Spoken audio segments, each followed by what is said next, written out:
Kalau istri minta duit selalu alasan tidak ada.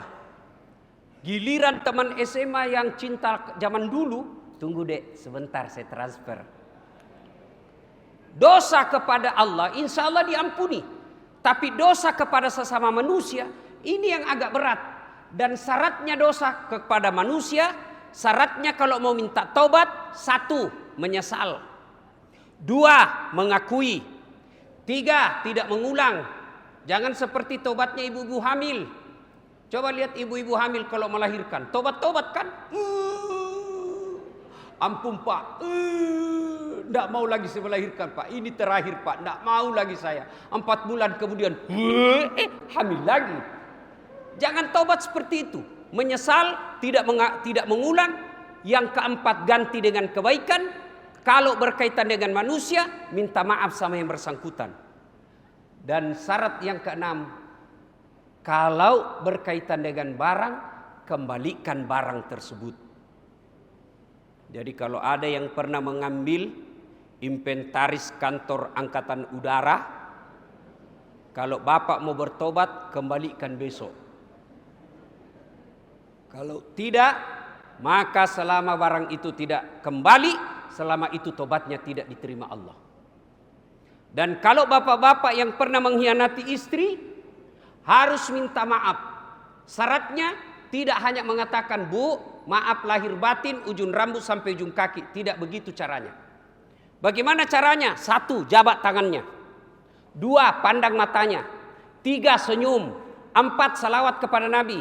Allahumma salli ala Sayyidina Muhammad wa ala ali Sayyidina Muhammad. Yang kelima yang lebih penting, sebut judulnya dosanya pak. Misalnya nanti bapak mau minta maaf sama istri, Bu, maafkan saya. Ibu harus bilang, apa judulnya? Perjelas dulu. Dia bilang suaminya, Anda usah bu, nanti kau ngamuk lagi. Anda apa judulnya? Enggak, nanti kau ngamuk, apa judulnya? Kata suaminya, Bu, maafkan saya. Waktu saya dulu tugas di Manado ibu, saya hilap. Ada perempuan mirip betul sama kamu ibu. Maafkan saya ibu, saya hilap ibu, maafkan saya. Kata istrinya, enggak apa-apa pak. Begitulah manusia biasa. Kadangkala kita hilap. Karena waktu kau tugas juga di Manado, saya pun hilap.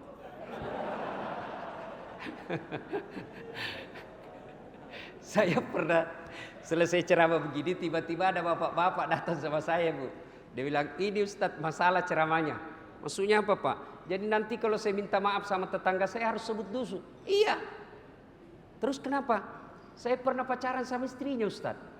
Waktu dia tugas tentara itu di Papua. Jadi nanti kalau dia datang saya bilang, Pak maafkan saya pernah pacaran istri. Saya bilang, jangan dah tembak kepalamu itu. Artinya Pak, kalau risikonya lebih besar, Bapak diam saja. Daripada risiko besar, diam saja Pak. Kalau istri mengamuk, biarkan saja. Dan kalau istri memang sudah mengamuk Pak, tidak ada lawan Pak. Apalagi kalau dia sudah bilang pokoknya, diam saja Pak. Tidak ada istilah. Mana ada laki-laki yang tidak ada takut sama istrinya? Ada teman saya polisi, dia bilang, Ustadz sebenarnya kami ini polisi tidak takut sama istri. Cuma istri sedikit-sedikit melapor sama istrinya komandan. Dan komandan juga takut sama istrinya. Kalau Ustadz, saya tidak pernah takut sama istri bu, tidak pernah. Cuma istri saya yang lebih berani. 1, bertobatlah di bulan suci Ramadan ini. Karena kalau tidak mendapatkan ampunan keluar Ramadan, kita termasuk orang-orang yang merugi. Pesan yang waktu singkat tinggal 3 menit.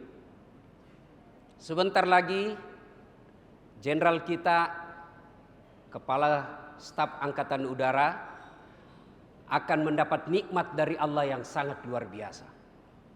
Apa nikmat itu? Nikmat purna tugas. Saya berwasiat kepada ibu, suami biasanya kalau lepas jabatan, biasanya peka perasaan. Ya, saya melihat sampai ada di Makassar yang curhat sama saya, Ustadz saya setelah pensiun gampang tersinggung. Kenapa bisa Pak? Saya karena tidak ada lagi kerja pagi-pagi, saya tidur-tidur depan televisi kalau pagi. Ada juga lah kucing di situ, kucing cucu saya. Saya tidur, kucing juga ini tidur. Lewat istri saya. Dia tendang itu tikus, kucing. Apa ini kucing? Tidur aja kerjanya pagi-pagi. Kucing ditendang Ustadz, saya yang tersinggung. Nah, mudah-mudahan istri-istri yang ada di sini semakin purna tugas suami kita, semakin kita menunjukkan rasa cinta kepada beliau. Yang kedua, Pak Kepala Staf, tidak semua orang diberi nikmat pensiun dengan selamat. Banyak orang belum pensiun sudah ada masalah. Bahkan sudah pensiun sekalipun masih banyak masalahnya. Kalau boleh berwasiat, selama jadi prajurit, waktu untuk dunia.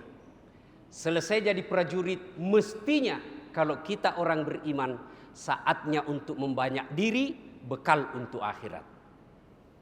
Jangan lagi berpikir bagaimana punya ruko, bagaimana punya rumah baru. Lebih baik pikirkan bagaimana saya punya istana di akhirat. Karena waktu untuk dunia telah tuntas, maka sebaiknya waktu untuk memperbanyak akhirat. Kalau boleh berpesan khusus, bagus Pak jadi pengurus masjid. Ada 7 golongan orang dilindungi di padang mahsyar kelak, di mana pada saat itu tidak ada lagi perlindungan kecuali datangnya dari Allah. Satu di antaranya adalah mereka yang menggantungkan hatinya di masjid. Luar biasa Pak Jenderal, kalau di dunia kita bintang 4, masuk di akhirat nanti tetap menjadi jenderal bintang 4. Alangkah sialnya kita, di dunia kita punya prajurit, di dunia kita bintang 4, ternyata sampai di akhirat kita dapat kelas ekonomi.